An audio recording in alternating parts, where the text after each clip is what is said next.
Genesis chapter 3 of the Message.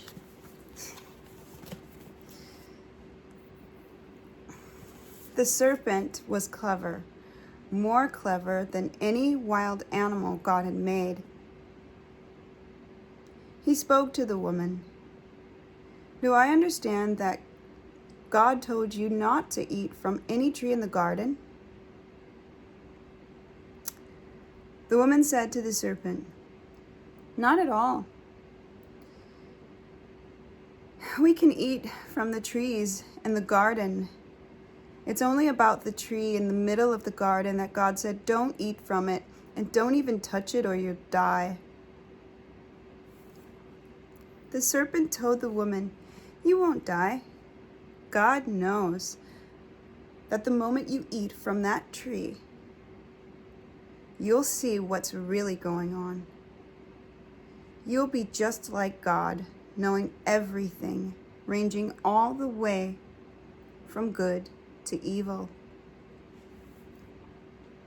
When the woman saw that the tree looked like good eating and realized what she would get out of it, she'd know everything. She took and ate the fruit, and then gave some to her husband. And he ate. Immediately, the two of them did see what's really going on. Saw themselves naked. They sewed fig leaves together as makeshift clothes for themselves. When they heard the sound of God strolling in the evening breeze, the man and his wife hid in the trees of the garden, hid from God.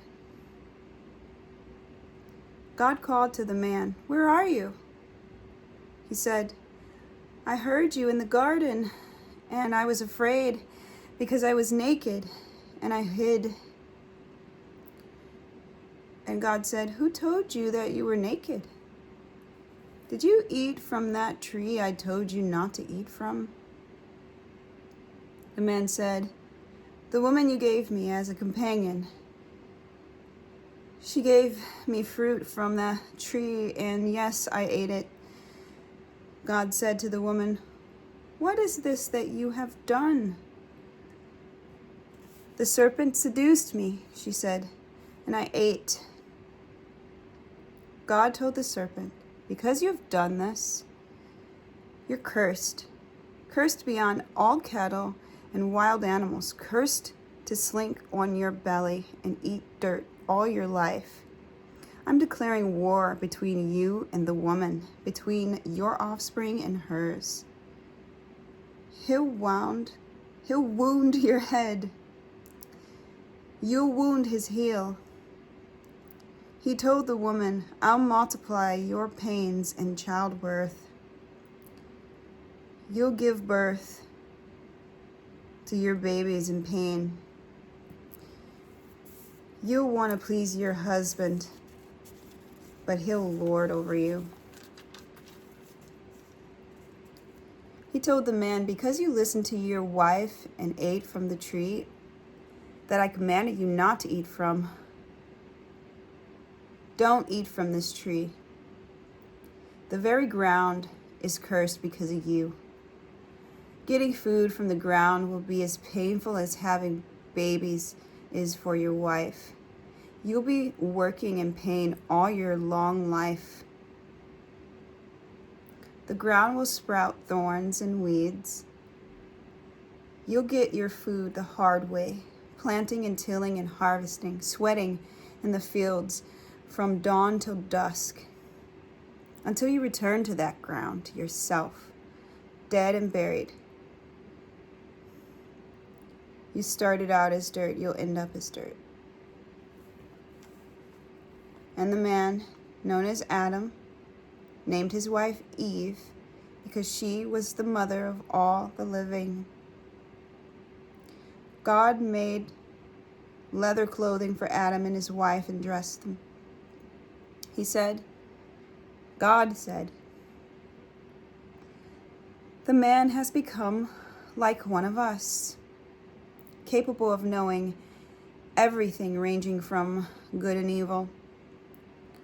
What if he now should reach out and take fruit from the tree of life and eat and live forever? Never. This cannot happen. So God expelled them from the Garden of Eden and sent them to work in the ground, the same dirt out of which they've been made.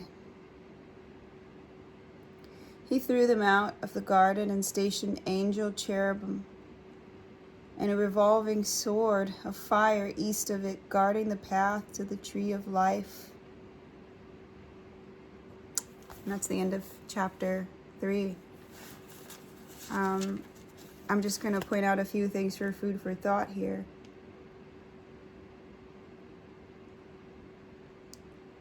She had temptation come her way because of another being planting a seed. They'd already been given directions not to eat from the tree of knowledge of good and evil. They could have eaten from the tree of life. Keep that in mind. But it was this tree, the tree of knowledge of good and evil, that they'd eaten from, the one that they were forbidden, and apparently the one they were tempted by this serpent. But already there were a lot of lies going on. Even Eve saying, don't eat from it and don't even touch it or you die. God never said any of that. So he said, don't eat from it. He didn't say don't even touch it or you die. So there's just a lot going on in there, and it seems like the serpent played onto that, saying that they'll be just like God, almost pitting them against God. God knows the moment you eat from that tree that you'll see what's really going on, which is all partially true. It definitely opens their eyes to things, but it doesn't make them all-knowing. It doesn't make them into God at all. As you can see, the human race now, we have the capabilities, of, as God has said in this chapter, of knowing so much, but we'll never know everything. We don't even know the tip of the iceberg of what this is all about. We don't even know the tip of the iceberg about everyday life, just getting up and going to work, and the world still turning, beyond our control. So as much as we are able to create technology and have connections with people all over the world and grow and evolve and learn, it's almost as if the more that we learn, the less that we know, or at least the more questions it brings. I think knowledge is limitless. I don't think there's really an end, and the only being that really understands even knowledge itself is God. So Adam eats from the tree, and as soon as this sin happens, the first sin, and God's just walking around in the garden looking for his buddies. Can you imagine that? God's just walking around, you can talk to him whenever you want. That just sounds amazing. It does say at the end of this book, the Bible, it says at the very end that there will come a time that we can do that again. And I guess we'll get to that. But right here you can already see there was this solid relationship between man and God, that they actually spent physical time together, walked and talked, and it was just free and beautiful. It just sounds amazing. And after this first sin, there was already this separation between God and man, where because of the sin of eating from this tree of the knowledge of good and evil that they were forbidden to eat, the only thing they were forbidden to do, because of their consumption of this sin, it separated them immediately. That was the thing I noticed the most. It was not that they'd gained all this knowledge, because they didn't. They gained some. But it was just the beginning of the things that a man or human being could learn. Instead, I noticed most definitely that there was this great separation now between God and man, where he hid himself. He even hid his body, the nakedness of his body, the transparency, if you will, of himself from God. And God's just looking for him. It's just so much like what we do now. The sin that we do, the things that, the wrong that we commit against each other, against ourselves, against God. It separates us from him. It separates us from each other. Sometimes it can be permanent, or so you will think in your head, but in ways it could be permanent. And it just creates even shame, where the wrongdoing causes people to hide and not want to face the person that they'd wronged. It's just all very interesting. And God is so forgiving. He's giving them clothes and he's talking to them, and they're just blaming each other. Oh, it's my wife, the woman you gave me. And she's like, oh, it was the serpent. He seduced me. And, you know, it just goes on and on there. In reality, we all have our choices, right? And yeah, sometimes we're ignorant or just naive, or have to go through that learning process in order to learn why it's wrong, and go through the experience, the painful experience that teaches us not to commit it again.